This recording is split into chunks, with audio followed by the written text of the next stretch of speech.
না, মানুষ না অমানুষ পরের কথা। আপনি কে? আপনি কে? অমানুষ দেখা যাচ্ছে। আপনি বিরিয়ানি তো খান না মনে হচ্ছে। আপনার দাঁতে যা আপনি গুটকার কে? গুটকার দাগ। আমি মানুষ। চলবে মাদার চোদ রান্ডি का पोत खान के चोदर मादार चोद साला फोन করেছিস সালা শুয়ারের বাচ্চা। জাতি শুনবে আপনার রেকর্ড।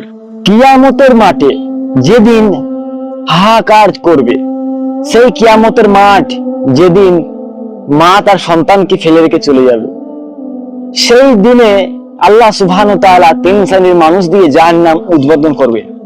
তার মধ্যে থাকবে এক শ্রেণীর আলেম। এখানে আলেমের কথা কেন উঠে আসছে? আলেম তো মানুষকে আল্লাহর পথে আহ্বান করে, সৃষ্টিকর্তার পথে আহ্বান করে, মানুষকে ভালো ভালো কথা বলে।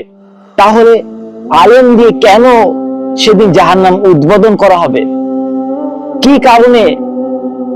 কারণ হচ্ছে একটাই। কি কারণ?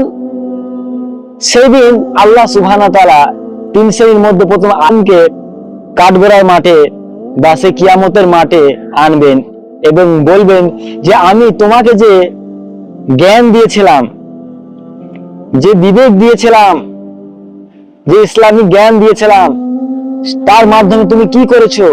তখন সে বলবে আমি এই জ্ঞানের মাধ্যমে, এই ইসলামী কোরআন এবং হাদিসের যে জ্ঞান আপনি দিয়েছিলেন তার মাধ্যমে আমি মানুষকে আপনার পথে আহ্বান করেছি, আপনাকে স্মরণ করিয়েছি।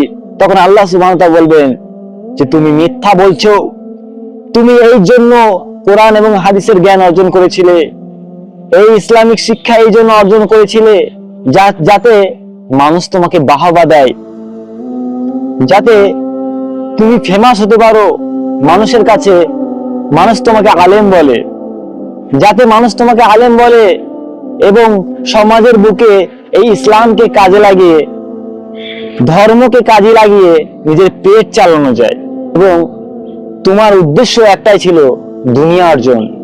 দুনিয়া অর্জন, আল্লাহ সন্তুষ্ট এখানে ছিল না, বা আল্লাহকে খুশি করার উদ্দেশ্য ছিল না।